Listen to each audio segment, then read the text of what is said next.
ಅಮ್ಮ ಕಾಪಾಡಿ ಅಮ್ಮ. ಅಯ್ಯೋ ಅಯ್ಯೋ ಅಮ್ಮ ಕಾಪಾಡಿ ಅಮ್ಮ. ಅಯ್ಯೋ ಅಮ್ಮ ಅಮ್ಮ ಅಮ್ಮ ಅಮ್ಮ ಕಾಲು ಅಮ್ಮ.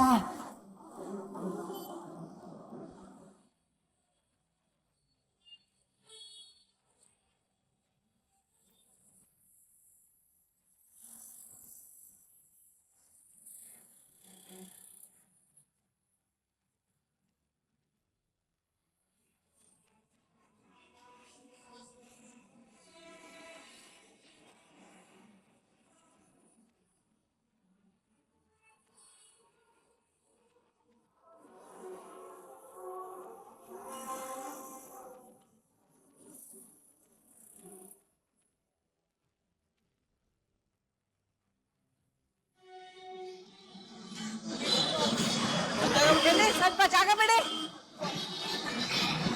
ಅಯ್ಯೋ ಬಿತ್ತು ಮಾತಾಡ್ತಿದ್ದಾರೆ, ನೋಡ್ಕೊಂಡು ನಿಂತಿದ್ದೀರಲ್ಲಪ್ಪ ನೀವೆಲ್ಲ. ಸ್ವಲ್ಪ ಸಹಾಯ ಮಾಡಿ ಬನ್ನಿ, ಮನುಷ್ಯತ್ವ ಇಲ್ವಾ ನಿಮ್ಗೆ? ಆಸ್ಪತ್ರೆಗೆ ಸೇರ್ಸೋಣ ಬಂದ್ರಪ್ಪ. ಬಂದ್ರಪ್ಪ ಯಾರಾದ್ರು? ಏನಪ್ಪ ನೋಡ್ತಾ ನಿಂತಿದ್ದೀರಾ? ನಿಮ್ಮನೇಲಿ ಯಾರಿಗಾದ್ರೂ ಹೀಗೆ ಹಾಕಿದ್ರೆ ನೀವ್ ಹೀಗೆ ಮಾಡ್ತಿದ್ರ? ಏನ ಒಂದ್ ಸ್ವಲ್ಪ ನೀರಿನ ಬಾಟ್ಲು ತಗೊಂಬಪ್ಪ, ಬೇಗ ಬಾ. ನೀರ್ ತಗೊಂಬ. ಇರಪ್ಪ, ಏನೂ ಆಗಲ್ಲಪ್ಪ, ಏನೂ ಆಗಲ್ಲ. ನಾನ್ ಬಂದಿದ್ದೀನಿ, ನಾ ಕರ್ಕೊಂಡು ಹೋಗ್ತೀನಿ. ಇರಪ್ಪ, 1 ನಿಮಿಷ.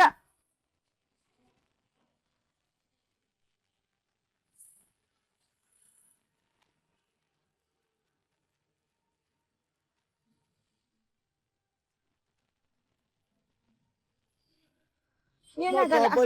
ಅಮ್ಮ ಕಾಪಾಡಿ ಅಮ್ಮ. ನಿಮಿಷ ಕಾಪಾಡಿ ಅಮ್ಮ ಅಮ್ಮ. ರಜ, ಇನ್ನೊಂದು ಕರ್ಕೊಂಡು ನನ್ನ ಕಾರನ್ನ ಇಳಿಸು, ಆಸ್ಪತ್ರೆಗೆ ಕರ್ಕೊಂಡು ಹೋಗೋಣ. ಏನ್ ಗೊತ್ತಾಗ್ತಿಲ್ಲ ಹೇಳಕ್, ಕರ್ಕೊಂಡ ಪಾಪ. ಎಲ್ಲ ರಕ್ತ ಇದೆ ಅಮ್ಮ, ಕಾರೆಲ್ಲ ರಕ್ತ ಆಗುತ್ತೆ. ರಕ್ತ ಆದ್ರೆ ವಾಶ್ ಮಾಡಿಸ್ಬೋದು, ಹೋದ್ ಜೀವ ವಾಪಸ್ ಬರುತ್ತಾ? ಕರ್ಕೊಂಡ ಬೇಗ ಬದ್ರಪ್ಪ. ಯಾರಾದ್ರೂ ಕೈ ಹಿಡ್ಕೊಳ್ಳಿ, ನೋಡ್ತಾ ನಿಂತ್ಬಿಡ್ತಾರೆ. ಮನುಷ್ಯ ಕೊಟ್ಟಿದ್ದಕ್ಕೆ ಸ್ವಲ್ಪ ಮಾನವೀಯತೆ ಇಟ್ಕೊಳ್ಳಿ. ಏನ್ ಜನರ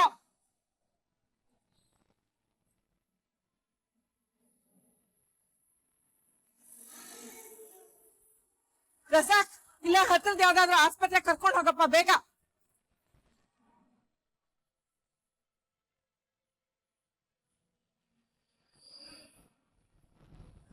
ಬೇಗ ಬೇಗಪ್ಪ ಬೇಗ. ಸಾಮಾಜಿಕ ಸೇವೆಗಳಲ್ಲಿ ದೊಡ್ಡ ಹೆಸರು ಮಾಡಿರುವ ನಳಿನಿಯವರ ಇನ್ನೊಂದು ಶ್ರೇಷ್ಠ ಕೆಲಸವನ್ನು ಇಡೀ ನಾಡೇ ಹೊಗಳುತ್ತಿದೆ. ನಳಿನಿಯ ಧೈರ್ಯ ಮತ್ತು ಅವರ ಕಾಳಜಿಗೆ ಸಾಮಾಜಿಕ ಜಾಲತಾಣದಲ್ಲಿ ಭಾರೀ ಪ್ರಶಂಸೆ ವ್ಯಕ್ತವಾಗುತ್ತಿದೆ. ಅವರ ಒಳ್ಳೆಯ ಕೆಲಸದಿಂದ ಒಬ್ಬ ಸಾವಿನ ಅಂಚಿನಲ್ಲಿದ್ದ ಗಾಯಾಳು ಈಗ ಪ್ರಾಣಾಪಾಯದಿಂದ ಪಾರಾಗಿದ್ದಾನೆ. ಇಂದು ಸಂಜೆ ಸುಮಾರು 5 ಗಂಟೆ ಸಮಯದಲ್ಲಿ ನಗರದ ಪ್ರತಿಷ್ಠಿತ ಬಡಾವಣೆಯಲ್ಲಿ ಜನನಿಬಿಡ ಪ್ರದೇಶದಲ್ಲಿ ಶಂಕರ ಎಂಬ ಯುವಕನು ಅಪಘಾತಕ್ಕೊಳಗಾಗಿ ರಕ್ತದ ಮಡುವಿನಲ್ಲಿ ಬಿದ್ದು ಸಹಾಯಕ್ಕಾಗಿ ಬೇಡುತ್ತಿದ್ದರೂ ಸುತ್ತಲೂ ನೆರೆದಿದ್ದ ಜನ ಅವನ ಆಕ್ರಂದನವನ್ನು ಮೊಬೈಲ್ನಲ್ಲಿ ಚಿತ್ರಿಸಲು ಮುಂದಾಗುತ್ತಿದ್ದರೇ ಹೊರತು ನೋವಿನಿಂದ ಬಳಲುತ್ತಿದ್ದವನನ್ನು ಆಸ್ಪತ್ರೆಗೆ ಸಾಗಿಸುವುದಕ್ಕೆ ಯಾರೂ ಮುಂದಾಗಲಿಲ್ಲ. ಪ್ರಥಮ ಚಿಕಿತ್ಸೆಯನ್ನು ಕೊಡದೆ ಅಮಾನುಷವಾಗಿ ನಿಂತಿದ್ದ ಜನರ ಮಧ್ಯದಿಂದ ಸಮಾಜ ಸೇವಕಿ ನಳಿನಿಯವರು ಅದೇ ಸಮಯಕ್ಕೆ ಅಲ್ಲಿ ಬಂದು ನೋವಿನಿಂದ ನರಳುತ್ತಿದ್ದ ಶಂಕರನನ್ನು ನೋಡಿದರು. ಸುತ್ತಲೂ ನೆರೆದಿದ್ದ ಜನಕ್ಕೆ ನಿಮಗೆ ಮಾನವೀಯತೆ ಇಲ್ಲವೇ ಎಂದು ಬೈಯುತ್ತಾ ಆ ಯುವಕನನ್ನು ತಮ್ಮ ಕಾರಿನಲ್ಲಿ ಹತ್ತಿಸಿ ಹತ್ತಿರವಿದ್ದ ಆಸ್ಪತ್ರೆಗೆ ಕರೆದುಕೊಂಡು ಹೋಗಿ ಅಮೂಲ್ಯವಾದ ಜೀವವನ್ನು ಉಳಿಸಿದರು. ಮಾವ, ಅತ್ಯಂತ ಹೆಂಡತಿ ಸಿಕ್ಕಿರೋದು ನಿಮ್ಮ ಪುಣ್ಯ. ನಿಜಕ್ಕೂ ನಾವೆಲ್ಲ ಅದೃಷ್ಟವಂತರು. ಟಿವಿಲಿ, ನ್ಯೂಸಲ್ಲಿ ಎಲ್ಲದರಲ್ಲೂ ಅವ್ರ ಬಗ್ಗೆನೇ ನ್ಯೂಸು. ನಿಜವಾಗ್ಲೂ ರಿಯಲಿ ಗ್ರೇಟ್ ಅವರು. ಅವಳು ಯಾವುದ್ರಲ್ಲಿ ಕಮ್ಮಿ ಹೇಳಿ? ಕರಾಟೆ, ರಂಗಭೂಮಿ, ನೃತ್ಯ, ಸಾಹಿತ್ಯ, ಸಮಾಜ ಸೇವೆ ಎಲ್ಲದರಲ್ಲೂ ನಂಬರ್ 1. ಹಾಗೆ ನೋಡೋಕೋದ್ರೆ ನಾನೇ ನಂಬರ್ 1 ವೇಸ್ಟ್ ಅನ್ಬೇಕು. ಆದರೂ ಜನ ನನ್ನ ನೋಡಿದ್ರೆ ಮರ್ಯಾದೆ ಕೊಡ್ತಾರೆ. ಯಾಕೆ ಗೊತ್ತಾ? ನಳಿನಿ ಮೇಡಮ್ ಗಂಡ ಅಂತ. ಒಂಥರದಲ್ಲಿ ಅವಳು ನನ್ನ ಹೆಂಡತಿಯಾಗಿ ಬಂದಿರೋದು ನನಗೊಂದು ದೊಡ್ಡ ಅವಾರ್ಡ್ ಸಿಗ್ದಾಗೇನೆ. ಏನಿವತ್ತು ಮನೆಯವರೆಲ್ಲ ಒಟ್ಟಿಗೆ ಟಿವಿ ಮುಂದೆ ಕೂತ್ಬಿಟ್ಟಿದ್ದೀರಾ? ಅಮ್ಮ ನೋಡು, ಎಲ್ಲ ಚಾನಲಲ್ಲೂ ನಿಂದೆ ನ್ಯೂಸು. ಅದೇ ಸಮಯಕ್ಕೆ ಅಲ್ಲಿ ಬಂದು ಅಯ್ಯೋ, ನರಳುತ್ತಿದ್ದ ಶಂಕರನ ಇಷ್ಟು ಬೇಗ ಹಾಕ್ಬಿಟ್ಟಿದಾರ? ಸುತ್ತಲೂ ನೆರೆದಿದ್ದ ಈ ಚಾನಲ್ ಅವ್ರಿಗೆ ಬೇರೆ ಕೆಲಸನೇ ಇಲ್ಲಪ್ಪ. ಇಂಥದನ್ನೆಲ್ಲ ದೊಡ್ಡದ್ ಮಾಡಿ ಹಾಕ್ತಾರೆ. ತುಂಬಾ ಮುಜುಗರ ಮಾಡ್ತಾರೆ. ಅಮ್ಮ ಅಂತ ಒಳ್ಳೆ ಕೆಲಸ ಮಾಡಿದ್ವಿ ಅದಕ್ಕೆ ಹಾಕ್ತಾರೆ, ಅದರಲ್ಲೇನು ತಪ್ಪು? ಸುಮ್ನಿರಪ್ಪ. ಅಂತ ಸಂದರ್ಭದಲ್ಲಿ ನೀವಿದ್ದಿದ್ರೆ ನೀವು ಅದೇ ಕೆಲಸ ತಾನೇ ಮಾಡ್ತಿದ್ರಿ. ಇಲ್ಲ ಅಮ್ಮ, ಯಾರು ಮಾಡಲ್ಲ, ಸುಮ್ಮನೆ ನಿಂತ್ಕೊಂಡು ನೋಡ್ತಾ ಇರ್ತಾರೆ ಸತ್ರೆ ಸಾಯ್ಲಿ ಅಂತ. ಎಲ್ರಿಗೂ ನಮ್ಮ ಅಮ್ಮನ ಥರ ಒಳ್ಳೆ ಮನ್ಸಿರುತ್ತಾ ಹಾಗೆ ಮಾಡೋಕ್ಕೆ? I respect you so much. I love you ಮಾ.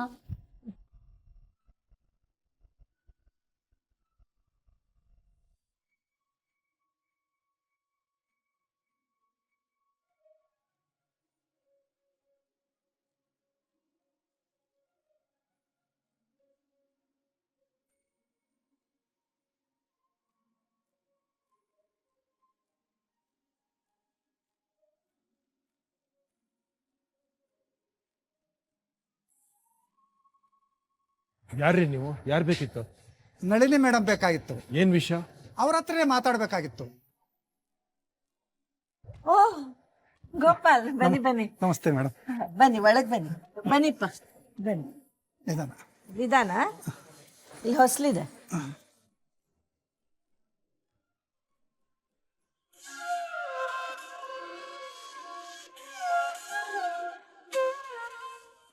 ಕೂತ್ಕೊಳ್ಳಿ ಗೋಪಾಲ್ ಅವರೇ. ಹೇಳಿ, ಏನ್ ಸಮಾಚಾರ?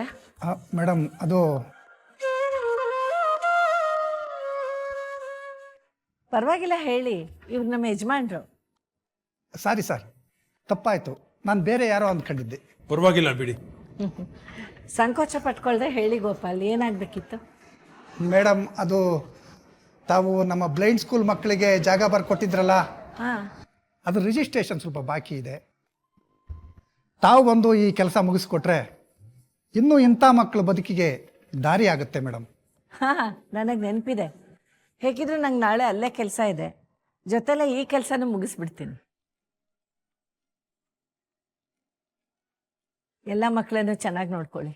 ಖಂಡಿತ ಮೇಡಮ್. ನಾನು ಚಿಲ್ಡ್ರನ್ ವೆಲ್ಫೇರ್ ಮಿನಿಸ್ಟರ್ ಹತ್ರನೂ ಮಾತಾಡ್ತಿದ್ದೀನಿ. ಅವರಿಂದನೂ ನಿಮ್ಗೆ ಇನ್ನೊಂದು ಸ್ವಲ್ಪ ಹೆಲ್ಪ್ ಸಿಗೋ ಹಾಗೆ ಮಾಡಿಸ್ತೀನಿ. ಆಯಿತು ಮೇಡಮ್. ಮೇಡಮ್, ತಮ್ಮಿಂದ ತುಂಬ ಉಪಕಾರ ಆಯಿತು. ಪರವಾಗಿಲ್ಲ, ನಾವು ಬರ್ತೀವಿ ಮೇಡಮ್. ಆಯ್ತು. ಬಂದ್ರ ಮಕ್ಕಳು? ಅಯ್ಯೋ ಬೇಡಮ್ಮ, ಬೇಡ, ಪರವಾಗಿಲ್ಲ ಪರವಾಗಿಲ್ಲ, ಎಲ್ಲ ಚೆನ್ನಾಗಿರಿ. ಬಂದ್ರಪ್ಪ. ದೇವ್ರು ಒಳ್ಳೇದು ಬರಲಿ. ನಿಧಾನವಾಗಿ ಬನ್ನಿ. ಮೆತ್ತಿಗೆ. ಹಾಂ,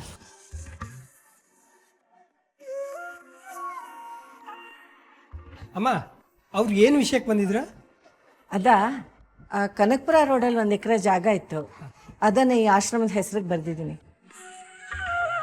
ರಿಜಿಸ್ಟ್ರೇಷನ್ ಪ್ರಾಸೆಸ್ ಸ್ವಲ್ಪ ಬಾಕಿ ಇತ್ತು, ಅದನ್ನು ವಿಚಾರಿಸಕ್ಕೆ ಬಂದಿದ್ರು. ಈ ಆಶ್ರಮದಲ್ಲಿ ಇಂಥ 100 ಮಕ್ಕಳಿದ್ದಾರೆ. ಆ ಮಕ್ಕಳ ಕಷ್ಟ ನನ್ನ ಕೈಯಲ್ಲಿ ನೋಡೋಕ್ಕಾಗಲಿಲ್ಲ. ಅದಕ್ಕೆ ಇಮಿಡಿಯೇಟಾಗಿ ಡಿಸಿಷನ್ ತೊಗೊಂಡು ಕೊಟ್ಬಿಟ್ಟೆ. ಹೇಗೂ ಅದು ನಮ್ಮ ತಂದೆ ನನಗೆ ಕೊಟ್ಟಿದ್ದ ಜಾಗ ತಾನೆ, ಅದಕ್ಕೆ ಕೊಟ್ಬಿಟ್ಟೆ. ನಿಮ್ಮನ್ನು ಕೇಳ್ದೆ ಕೊಟ್ಟೆ ಅಂತ ನಿಮಗೆ ಬೇಜಾರಿಲ್ಲ ತಾನೆ? ಇರಲಿ ಬಿಡು, ನೀನು ಕಾರಣ ಇಲ್ಲದೆ ಏನೂ ಮಾಡಲ್ಲ. Don't worry. Thank you. ಅಮ್ಮ, ತುಂಬ ಒಳ್ಳೆ ಕೆಲಸ ಮಾಡಿದ್ಯಾ. I am so proud of you. Thank you ಮಾ, ಥ್ಯಾಂಕ್ ಯು.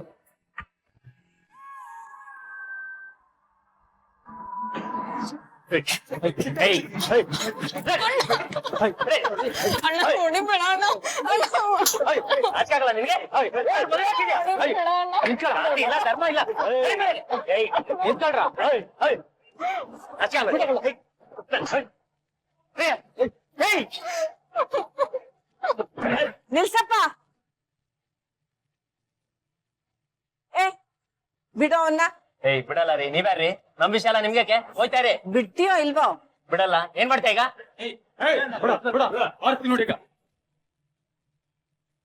ಏನಪ್ಪ ನಿನ್ ಸಮಸ್ಯೆ? ನನ್ ತಂಗಿ ಶರ್ಮಿಳಾ, ಇವ್ನ್ಯಾನೋ ಸಲೀಮ್ ಅಂತೆ, ಬೇರೆ ಜಾತಿಯವನ್ನ ಮದ್ವೆ ಆಗ್ತಿದ್ದಾಳೆ, ಬಿಟ್ಬಿಡ್ಬೇಕಾ ನಾನು? ಅವರಿಬ್ರು ಒಬ್ರನ್ನೊಬ್ರನ್ನ ಇಷ್ಟಪಟ್ಟಿದ್ರೆ ನೀ ಏನ್ ಮಾಡೋ ಹಾಗಿದೀಯಾ? ಏನಪ್ಪ, ನಿಂಗೆ ಇವಳನ್ನ ಮದುವೆ ಮಾಡ್ಕೊಳಕ್ ಇಷ್ಟನಾ? ಇಷ್ಟ ಇದೆ. ನೀ ಹೇಳಮ್ಮ, ನಿಂಗೆ ಅವನನ್ನ ಮದುವೆ ಮಾಡ್ಕೊಳಕ್ ಇಷ್ಟನಾ? ನನ್ನ ಮದ್ವೆ ಆದ್ರೆ ಇವ್ರನ್ನೇ ಮದ್ವೆ ಆಗೋದು, ದಯವಿಟ್ಟು ಮದ್ವೆ ಮಾಡಿಸಿ. ಏನಪ್ಪ ಮಾಡ್ತೀಯ? ನೋಡು, ಒಳ್ಳೆ ಅಣ್ಣನಾಗಿ ನೀನಾಗೆ ಇವ್ರಿಗೆ ಮದ್ವೆ ಮಾಡಿಸಿ ಆಶೀರ್ವಾದ ಮಾಡೋದಾದ್ರೆ ಇಲ್ಲಿರೋ ಸಂತೋಷ. ಇಷ್ಟ ಅಲ್ವಾ? ಹೋಗ್ತಾ ಇರು, ನಾನೇ ಮದುವೆ ಮಾಡಿಸ್ತೀನಿ. ನಾನ್ ಬಂದಿರೋದೇ ಅದಕ್ಕೆ. ಮದ್ವೆ ಮಾಡಿಸ್ಬಿಡ್ತೀಯಾ? ಹೂಂಪ, ಮಾಡಿಸ್ತೀನಿ. ಅದೇಂಗ್ ಮದ್ವೆ ಮಾಡಿಸ್ಬಿಡ್ತೀಯ? ನಾನು ನೋಡ್ಬಿಡ್ತೀನಿ, ನಾನು ನೋಡ್ತೀನಿ. ಸುಮ್ನೆ ಬಿಡಲ್ಲ ನಿನ್ನ.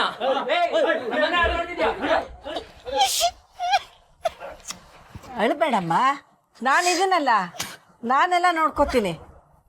ಹಾರ ಕೊಡು. ತಗೊಮ್ಮ, ಅಳ್ಬೇಡ, ತಗೋ.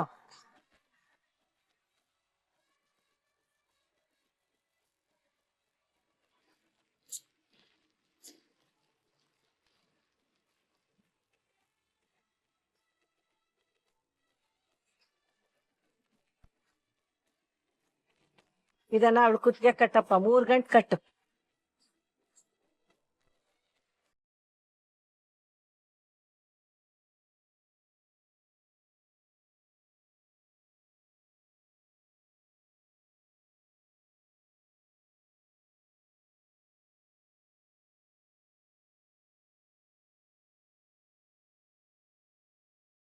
ಏಯ್ ಬಿಡೋ ಬಿಡೋ ಬಿಟ್ರೋ, ಸುಮ್ನೆ ಬಿಡಲ್ಲ ನಿನ್ನ. ಏಯ್ ಏಯ್ ನಮ್ಮ ಮನೆ ಹಾಳು ಮಾಡ್ಬಿಟ್ಟೆ ನೀನು. ಏಯ್ ಸುಮ್ನೆ ಬಿಡಲ್ಲ ನಿನ್ನ, ಕೊಂದ್ಬಿಡ್ತೀನಿ ಕಣೆ, ಕೊಂದ್ಬಿಡ್ತೀನಿ. ಬಿಡ್ರೋ, ಕೊಂದ್ಬಿಡ್ತೀನಿ.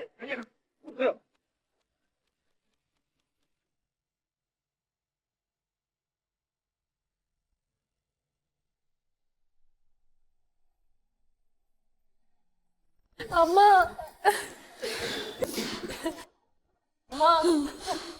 ಅಮ್ಮ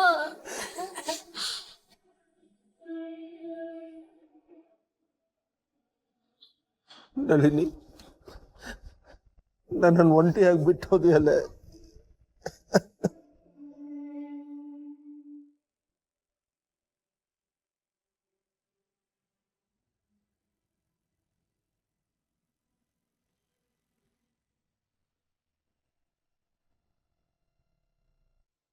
ಮೇಡಮ್ ಅವರು ಸಿಮೆಣ್ಣೆ ಸುರ್ಕೊಂಡು ಸಾಯಂತಾರ ಅಲ್ವೇ ಅಲ್ಲ. ನಮಗೆಲ್ಲ ಧೈರ್ಯ ಹೇಳ್ತಿದ್ರು ಅವರು, ಅವ್ರ್ಯಾಕೆ ಹಿಂಗೆ ಮಾಡ್ಕೊಂತಾರೆ?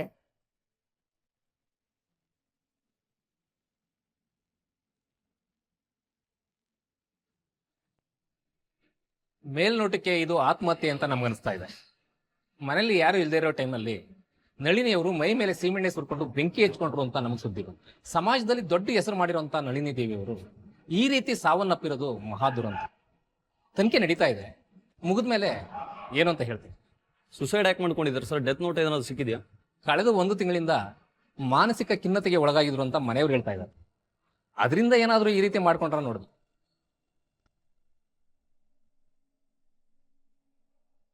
ಅಮ್ಮ ಸೂಸೈಡ್ ಮಾಡ್ಕೋತಾಳೆ, ಅದರಲ್ಲೂ ಕೆರೋಸಿನ್ ಹಾಕ್ಕೊಂಡು ಬೆಂಕಿ ಹಚ್ಕೋತಾಳೆ ಅಂತ ಮನಸ್ಸಲ್ಲೂ ಅಂದ್ಕೊಂಡಿರಲಿಲ್ಲ. ಮನೇಲಿ ಯಾರೂ ಇರಲಿಲ್ಲ. ಅಪ್ಪ ಅಣ್ಣ ಮನೆಗೆ ಬಂದಾಗ ಬೆಂಕಿ ಹತ್ಕೊಂಡು ಉರಿತಾ ಇತ್ತಂತೆ. ಅಮ್ಮ ತುಂಬ ಧೈರ್ಯಸ್ಥೆ. ಅಮ್ಮ ಈ ಥರ ಎಲ್ಲ ಮಾಡ್ಕೊಳಕ್ಕೆ ಸಾಧ್ಯನೇ ಇಲ್ಲ. ಆದರೆ ಅಮ್ಮ ಇತ್ತೀಚೆಗೆ ಒಂದು ವಿಷಯನ ತುಂಬ ಮನ್ಸಿಗೆ ಹಚ್ಕೊಬಿಟ್ಟಿದ್ಲು. ಯಾವಾಗಲೂ ಮಂಕಾಗಿರ್ತಿದ್ಲು. ಶರ್ಮಿಳಾ ಅನ್ನೋ ಹುಡುಗಿ ಸಲೀಮ್ ಅನ್ನೋ ಹುಡುಗನ ತುಂಬ ಪ್ರೀತಿಸ್ತಾ ಇದ್ಲು. ಅಮ್ಮನೇ ಮುಂದೆ ನಿಂತು ಅವರಿಬ್ಬರು ಮದುವೆ ಮಾಡಿಸಿದ್ಲು. ಆದರೆ ಸಲೀಮ್ ಒಬ್ಬ ಪಿಂಪ್ ಅಂತ ಮದುವೆ ಆದಮೇಲೆ ಗೊತ್ತಾಗಿದ್ದು. ಆದರೆ ಸಲೀಮ್ ಸೀಮೆಣ್ಣೆ ಸುರಿದು ಶರ್ಮಿಳಾಗೆ ಬೆಂಕಿ ಹಚ್ಬಿಟ್ಟ.